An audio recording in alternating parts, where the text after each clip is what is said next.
izhad fi dunya yuhibbukallah. Demek aytып atkan.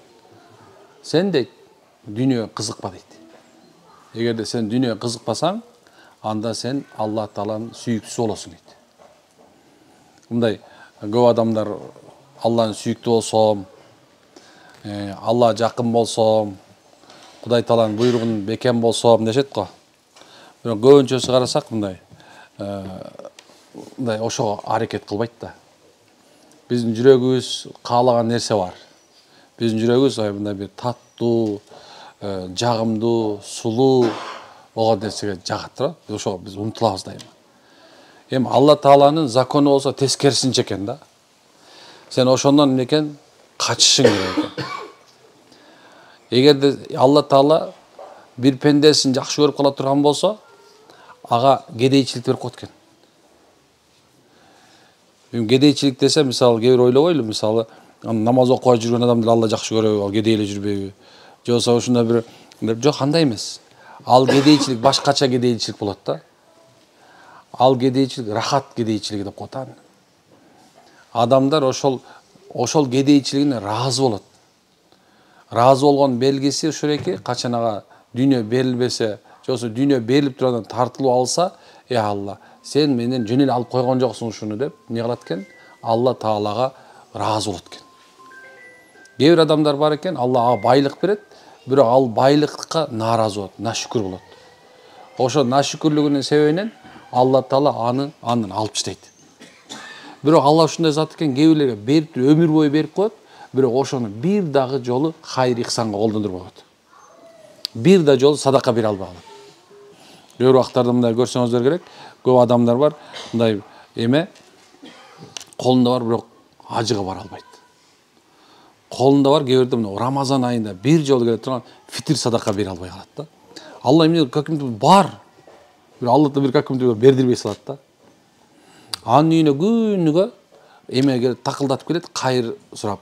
Же болбосо бирөө келет, бирок Алла ушундай зат, субханалла, анын жүрөгүн ушунча катытып туруп, башка нерсеге сүй кылып коет. Эми ахирет күнү Алла Таала эмнени сүйгөн болсоң, ошо менен бирге бол деп коет экен да.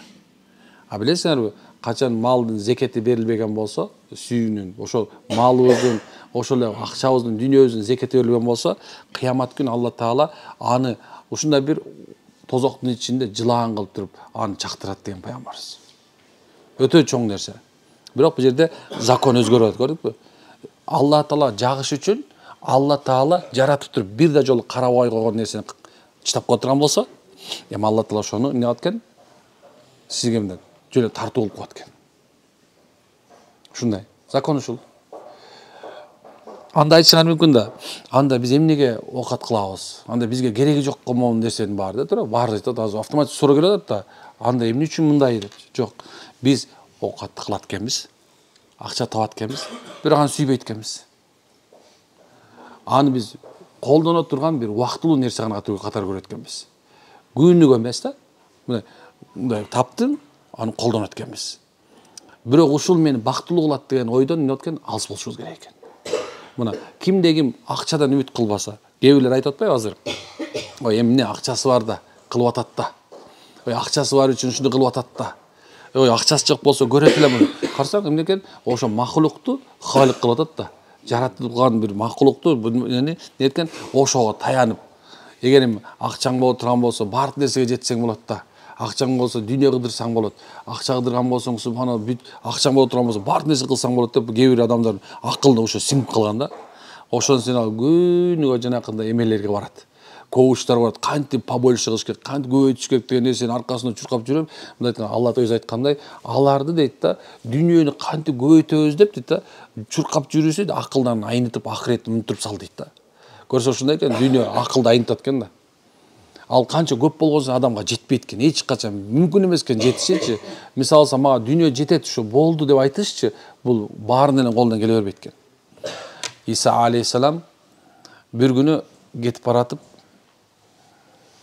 чарчаганынан дейт да, ушундай көлөкөгө мындай жатты дейт да, көлөкө болгондачы, жарты денеси сыртта болчу дейт да, бирок жартысы көлөкөдө болчу дейт. Шайтан келип айтып аткан, эй, Иса, эй, Алланын рухулла. Эй, Иса, сен дүйнөгө берилип калдың деп атпайбы?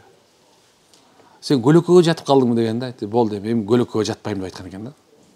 Ошондо өмүрүндө эмне экен? Субхан, бир да көлөкөгө жатпаган эмес экен да. Дегеним, субханалла, керек болсо адамдын жашоосунда болуп аткан жанагындай бир кээ бир мындай рахат да өзү дүйнөнүн ичине кирет да. Эми муну тыштап койгула, муну кылбагыла деген жок экенбиз, карагыла. Сүйбөгүлө деген сөз экен. Ушундай экен. Кийин айтып аткан, элдин колунда нерсеге көз артпаган адам дейт, ал адамдардын сүймөнчүлүгүнө келип калат дейт. Эгерде сен бирөөдөн үмүт кылбасаң, адамдардын колунда андес ушул мен мага берип койсо, мага хадия кылып койсо, мага белек кылып койсо, анан тигинтип койсо мен бутума туруп кетпекмин, тигинде акчасы бар ушума жардам берип койсо, мага ушундай кылып койсо деп бирөөнүкүн үмүт кылбастан жүрө турган болсочу, Алла ушундай кылып коет экен да. Эмне экен? Адамдардан үстөмдүк кылып коет. Адамдар ушундай кылат. Билесиңерби, эми бул жерде дагы бир закон бар да. Дагы бир закон. Алла Таала сага эмне берген нерсеге ыраазы боло турган болсоңчу, ыраазы боло турган болсоң, мейли кичинекей нерсе болсун. Кээ бирлер мисалы күнүнө 100 сом табат.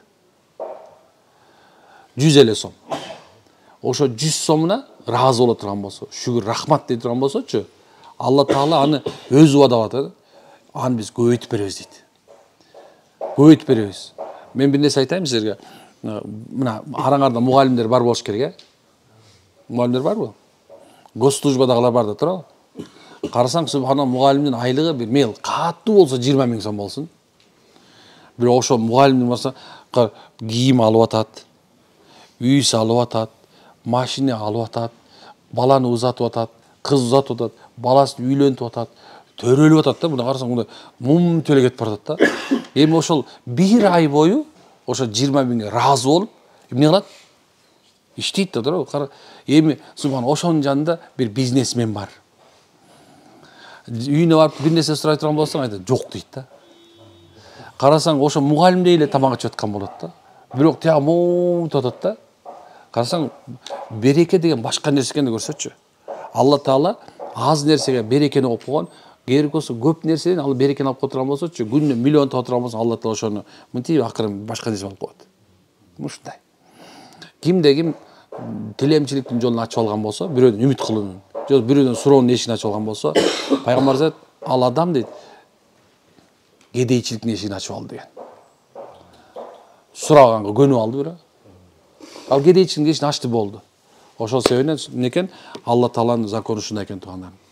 Аны кайсынан качсаң, ошо аркаңан ээрчит экен, кайсыдан үмүт кылбасаң, ошол өзү келет экен. Мына ушундай экен. Заман ошол эле да. Бирок биз башкабыз. Адам бузул деп айта турган болсоң, өзүң бузук экенин белгиси деп атпайбы? Пайгамбарчы. Бирөөнү адамзат бузул десең, демек сен ошо бузуклардын бирөөсүсүң да, турабы?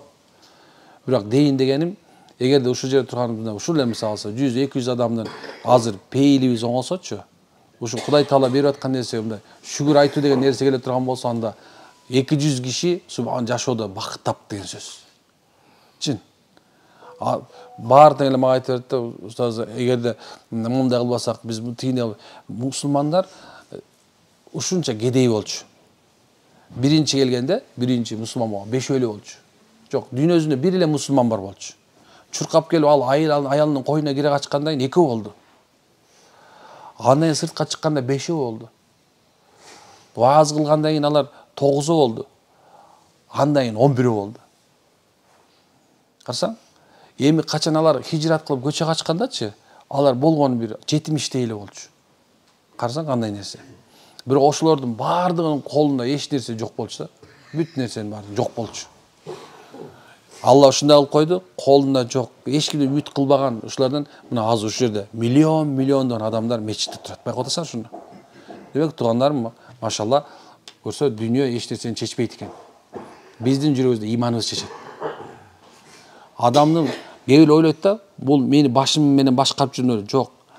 Сен менен мен мусулмандар бул жүрөк менен башкарылабыз. Пайгамбар айтат, эгерде кайсы нерсе сенин оюңда дейт, жүрөгүңдө ушу жерде күнөө деп билсең дейт да, ошо көкүрөгүң ошону жактырбаса, ошондон кач дейт. Кайсы нерсе ушу көкүрөгүң сен ошол нерсеге жакындатып ушул туурай деген болсо, ошол нерсеге жакында дейт. Демек бизди бул көкүрөктө турганчы иманыбыз чечет экен. Канчалык иман кубатталган сайын көкүрөк ачыла берет экен. Ошондо өзүңө болгон баягы мен деген нерсе кетип, бүт баары үчүн деген келет экен. Карасаң, Хожа Ахмад Ясауи айткандай, кел дейт да. Кел менин коюма дейт. Кел менин коюма. Силер баарыңар батып кетесиңер дейт да. Мусулмандын жүрөгү ушундай болгондо гана эртең кыямат күнү субханалла Алланын алдына барган мезгилде бейиштин каалаган эшигине кире алат экен. Ал ким өзү үчүн деп жалаң дүйнөгө берилсе, дүйнөнү кубаласа, ошо тапкан дүйнөсүнөн жок дегенде, мен устазым айтат да, эгерде сен бир аз акча тап, ошол нерсени бир аз бөлө албасаң дейт да, анда эртең өлүмүң келгенде дейт да, жаныңды бериш оор болот дейт да. Эгерде сен ошо сага табылган нерсени бир аз ошону бөлүп бере ала турган болсоң, садака, зекет, ажанандай нерсеге, зубан, демек сен эртең өлөрүңдө жаныңды бериш оңой болот деп айтчы. Чын. Келди иншалла. Бизге эмне үчүн берилсе, ошон үчүн колдонолу, Дүйнө эмне үчүн берилсе, ошон үчүн колдонолу. Мусулмандар субхана бул дүйнөдөчү, бул дүйнө мусулман үчүн зындан эмес. Чын. Зындан деген бөлөк ал. Бул мусулмандар бул түрмө деген туура эмес үчүн алганбыз биз. Биз бул туура эмес үчүн алганбыз. Биз просто деген мындай бир бул дүйнөгө батпайбыз да, биз бейиште гана батабыз да. Чын. Бейиште гана батабыз биз. Бул дүйнө бизге тар, мусулман үчүн тар. Бул дүйнө капыр үчүн бейиш. Ал ушундай тар эле нерсе барат. Анткени субхана ал тозокко барат да. Биз болсо бейишке барабыз. Ошол себептен бейишке бара турган адамдар үчүн бул дүйнө тар болот. Батпайбыз. Бизге берилген нерсени бүгүн коротуп салып, эртеңкини Кудайдан сурай беребизчи. Ушундай элбиз. Ушундай үммөтпүз биз субханалла. Анда субханакалла хамдулилlah анта астагфирука ва атубу илайк. Алла разы болсун.